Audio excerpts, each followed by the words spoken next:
Hello, my name is Anne, and this is Toby. And this is episode 91 of a Toby Knits podcast. What is a Toby Knits podcast, you might ask? Well, first of all, welcome. I'm glad you stopped by to check me out. And I want to just say a huge thank you to Davina of Little Workroom Crafts for sharing my podcast, because I've had a bunch of her viewers come over and like and stay. I have actually had about 25 new subscribers over the past 2 weeks. So, oh my gosh, that's amazing. Thank you so much. And so Mondays, I talk about my knitting. Wednesdays, I talk about cross stitch on my floss tube playlist. And on Fridays, I talk about quilting on my Quilty Fun playlist. And you can find them all here on this channel, just separated, because I have so many crafts I love to do. There's actually more than those three, but those are my three favorites right now and the ones I'm giving the most love to. I am retired. I do look after my grandson 3 days a week, so I have to kind of squeeze things in around his little schedule. He's only 21 months old, so, you know, busy bee. And although I don't think I'm going to get him tomorrow, reason is it's been so cold here. I live in a little village outside of Ottawa, Ontario in Canada. And he lives with his mom and dad in the next, which is my son, in the next town over. But in between us is just fields, farmers' fields. And it tends to get very blowy between the fields. So we have a lot of whiteouts when there's snow. And it's been super cold all this week. Like I'm talking like minus 35 cold. Yeah, that cold. So that you don't even go out. Cold enough for a brass monkey on a walking stick or something. What did my dad always say? Cold enough for a brass, cold enough for a walking? Oh, something like that. I don't know. Dad, what the hell was it? But anyway, pretty cold. And tonight it's supposed to warm up dramatically, which means, according to our weatherman, we're going to have the storm of all storms tomorrow. I think we're getting something like 30 to 50 centimeters of snow. And it's supposed to be falling rapidly and with whiteouts. So they're going to keep Tristan home tomorrow, I think. And we're stocked up today. We went out and got groceries. Well, my husband went out and got the groceries with the list. And he did remarkably well. I think he stuck to the complete list. Yeah. Normally comes home with extras. But yeah, I think he stuck to the list. Because I was watching the football. Because Liverpool were playing, and let's face it, you know, do you rather go watch Liverpool play football on the telly, or would you rather go and do the grocery shopping? Yeah, I know. And they won 3-0, so it was worth it. So anyway, so we got all the stuff in so that we don't have to go and do anything in the next day or two, because we'll probably have to take us 2 days to dig out. But I will keep you apprised of that.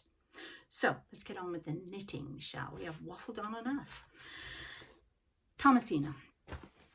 These are bags I make, although I haven't made any for a long time. I'll put them in my Etsy shop for a long time. This is called the Netherwood bag because this actually was my surname.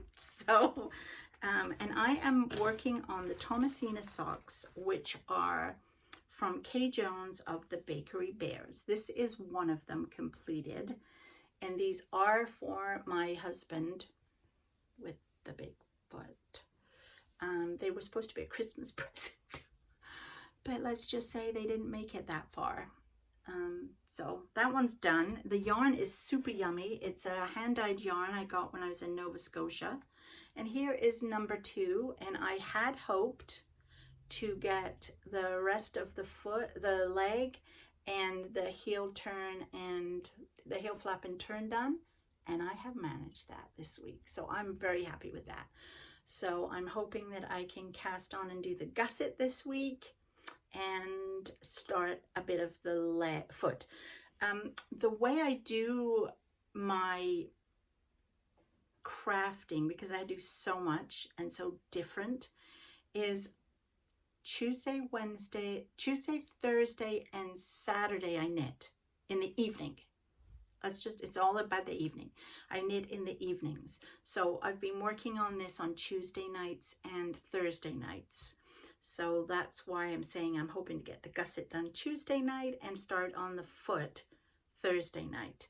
So, and then on Saturday nights, I do shawlography, which I'll show you in a minute. So it's coming on really nice. It's a very nice, simple, easy pattern. It's just a 2-row repeat. And it's interesting because it is, look at the way the pooling has gone. There's a longer gap between the gray there. Isn't that interesting? And there's even a bit of white there, so they must have missed that bit of the dye. But I think it's kind of cool. It's very unique. So yeah, it's a really nice pattern. I will put a link to the pattern below if you're interested in that. And I love Kate Jones sock patterns. They're super easy to follow. So that's that. The other thing in my Craft House Magic bag, which is the shawlography. Now, if you don't know what shawlography is, it is every October, Stephen West does a shawl. It's a mystery knit-along shawl, and it goes in 4 weeks, so 4 sections, and you don't know what it's going to be. He just tells you what kind of yarn to get and big needles. I am loving this. Of course, I get way behind. I can never keep up with their weekly thing. I don't know how people manage, but anyway. So here is the shawl so far. So this was week 1, and it used all of our 5 colors. Any better? And I think week 1 went all here. I think this was week 2 up to these little worms. Then there was the brioche, which I really enjoyed doing, actually. I've never tried brioche before. So one side is like the, where is it there? One side is the pink and white, and the other side is the white with the pink. And then we did these weirdo little twisty things, which I did not think I was going to like. I didn't really like making them, but they do look nice. And then this is the next part. And the nice part about this, so we're picking up all these 8 stitches in this, and we're turning them into these stripes. And they started at the corner and they go all across the top here. And we're just alternating the colors from light to dark. And the nice thing is that we're also I-cord binding off as we're going. So when I get to this end, it'll be finished. But I really am enjoying it. It's very nice. It's going to be really nice, especially when it's all blocked and, you know, put out. So yes, I'm enjoying that immensely. So that's what I work on Saturday nights. And so I worked on that last night while I was watching Death in Paradise, British TV show. Third and final thing I'm going to show you on the knitting front is Ellie Jones from Craft House Magic. She is done at Christmas time. She did this really, really nice blanket, and it was a sort of a take on a mitered square, and it was a triangle. And you use 3 DPNs to do this. Well, 4, because you have to use one to knit with, but it's on 3 needles to give you this effect.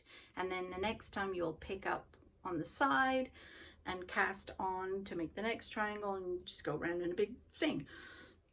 So I wanted to do that, and this is an interesting one because again it's all stockinette. Stockinette, that's a bit old, isn't it? Stocking stitch. What do we call it? Do we call it stockinette now? I feel like that's what my nan used to call it. Anyway, you know what I mean. And because you're doing it in the round, you don't have the purl, which is lovely. So anyway, this is this, and I've joined her mini skein of the month thing where she sends you 5 skeins of yarn. So I'm going to use that to make this and make it into you can sort of do the colors into the shapes. They look like a hexagon. So I'm going to do that with each month's different colors. Now I'll bound to have some left over. And Davina, this is your fault.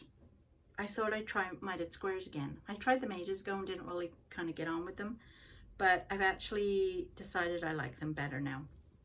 And so I tried the mitered square. So that's the difference between the square and the triangle. And that's the same color. So you can see this is all done as garter stitch. So it's all knit and go backwards and forwards, but this is all knit but in the round. And then you just join on. So I've done 4 already. And because I haven't got the yarn yet from Ellie, so I'm waiting for that to come. So I'm just finding old yarn bits I had left over from an advent I did about 2 years ago. And I've decided that I want to do that, and I want a white block in between each color.